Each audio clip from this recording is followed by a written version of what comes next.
everyone, and welcome back to the channel. This time today we are doing a video on the brand new Fate Grand Order film from the Fate Go franchise. Camelot Part 1 is what I'm calling it, but the full 8 other names for it is Wandering Agaterum.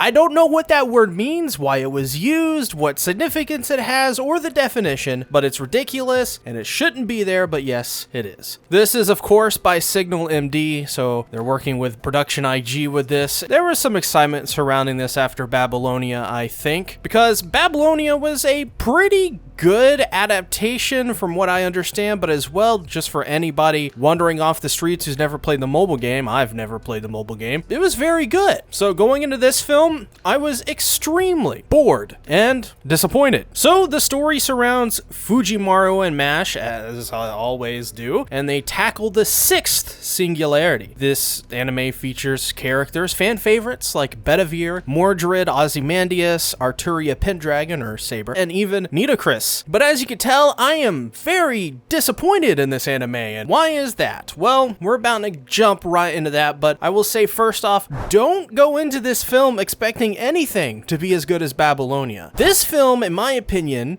in every department falls incredibly short, namely in the dialogue. It's nothing more than the nothing burgers left and right. I have never seen an anime that has the most boring, forced, unapologetically meaningless dialogue than I have this Camelot film. I can't name a single memorable line or a memorable moment, and that is just for the simple fact that whoever wrote the dialogue for this really needs to think about what makes dialogue interesting and enjoyable. This film made it feel like I was watching a 3.5-hour marathon, and the reality is far from it. It's actually only a 90-minute film. It's standard length, it's not very long, it's rather short in that sense compared to today's standards of 6-hour movies. Going into this, I was expecting a really quick watch, something that was rather fun and enjoyable, nothing too amazing, and I walked away thinking, wow, that was a gigantic waste of time. And if I wasn't a YouTuber, I would have turned that off in the first 5 minutes. Not only am I lost because it requires you to know the story. Babylonia was very good because it didn't require you to know really anything about Fate Grand Order. It dropped you right into it, told you what you needed to know, and if you needed to know anything else, it explained it during the series. Camelot, on the other hand, is like, yeah, we're just gonna take some of the most important story beats, we're gonna have none of the build-up, we're gonna have none of the explanation, and it's just gonna be a bunch of scenes where people are talking about nothing in particular. And that is awful. They did a similar thing with the 2006 Fate Stay Night. I did a 63-minute video on Fate Route, and let me tell you guys, that is way more entertaining than this film. Not only that, but it's shorter than this film. So like I said earlier, I can't name a single memorable moment in this film. At the same time, all of the deaths in this anime are completely nonsensical and have no discernible effect on the plot, the characters, or anything. And this was not the case in Babylonia. When a character died in Babylonia, it typically made sense. It was typically an epic sacrifice, and you had an awesome moment between whatever character died at the end with Fujimaru or Mash. In this series, Da Vinci and Arash die, which by the way, Da Vinci is in the next singularity. How did she die? And by the way, she dies just randomly. She randomly decides, welp,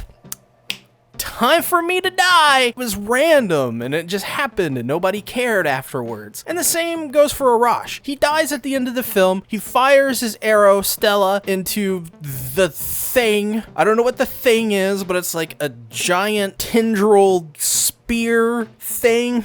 He destroys it and he disappears. That's it. And I'm like, Arash was in this film for a total of like 3 or 4 minutes, and we're supposed to feel like this guy just did a megaton for us, even though he didn't. Going back to talk about Da Vinci though, she has like all of these gadgets and weapons and vehicles. None of it is ever explained how she got it, how she uses it or whatever. And yes, I understand you gotta play the visual novel, you gotta play the mobile game, but that's not acceptable. I've talked about this before. You cannot solve the issues of a story by going to read the source material to make it better. This is bad when you have a character like Da Vinci randomly pulling out fucking gauntlets that are like rocket boosted or whatever, and giant fucking hammers knocking down doors and blowing holes in shit, and expect me not to go, what was that? What was that? Why did we do that? Another incredible just misfire of this movie is Arturia is never given proper explanation for her being evil. If you know the context of the actual story, you're fine, but once again, you should not rely on other people going to your source material to know about this stuff. You have to explain it. This is what storytelling is. You have to explain stuff, and if you don't explain anything, then nothing is gonna make sense. And I felt like Arturia was a generic bad guy character. This is Saber. This is the main face of the Fate franchise, and you're treating her like a generic bad guy. And that's a side effect of this whole film, is most characters, good or bad, are just nothing to the plot. I can name so many characters right now that have some incredible importance that could be removed. So we have Agravain, Mordred, Gawain, Lancelot, Nitocris, Ozymandias, Tristan, Xuanzang. Those characters don't really need to be in this story because they're just introduced for no reason. They seemingly only have importance in some material fashion to the plot, just to get the plot moving and rolling and nothing else. Really, all you need is Mash, Fujimaru, Bedivere, and Arturia. That's it. There's also the other useless subplot of the kid and his mother. At the very beginning of this film, Saber is like, we're going to start the holy selection. Selects 3 random people, proceeds to kill all of the rest. And one of the people that's selected is the mother of this kid, who sacrifices herself to save her child. This child and her mother did not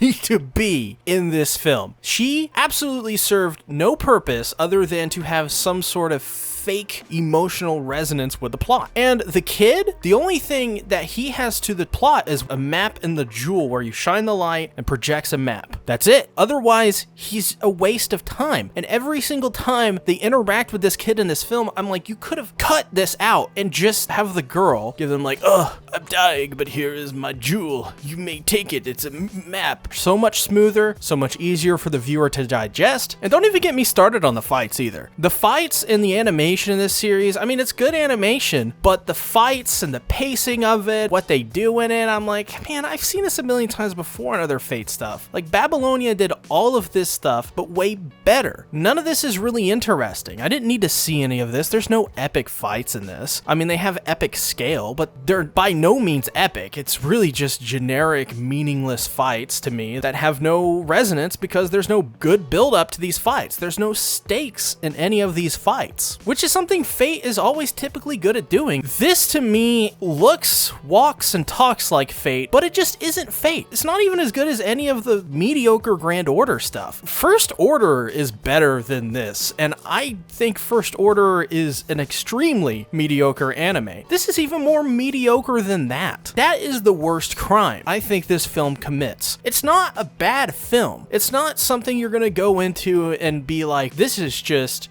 robbed of any good quality at all. No. The voice acting's good. The animation is solid. The art's solid. It's what you expect. I'm sure they spent a lot of money on this movie to make this. And I'm sure everybody on the staff of this film worked extremely hard to make it. But oh my lord, does it come out as a totally soulless? It just seems like another cash-in from Aniplex at this point. I don't even really want to watch the second one, to be honest. I'll probably check it out in 3 or 4 months when it comes over to the States and subtitled in a good quality. Stick to First Order in Babylonia. That's the only solid thing. Another really awful adaptation from the Fate Go franchise. Who would have guessed? So, thank you all for watching the video. Have you saw Camelot Part 1? Put down in the comments below what you think. Do you agree or disagree with my opinion? As well, I have a Patreon, channel memberships, and Discord. Join one of those and you get access to a bunch of free extra content. Thanks everybody for watching. I appreciate it. Subscribe, ring the bell, like the video, comment, and I'll see you guys in the next one. Bye-bye.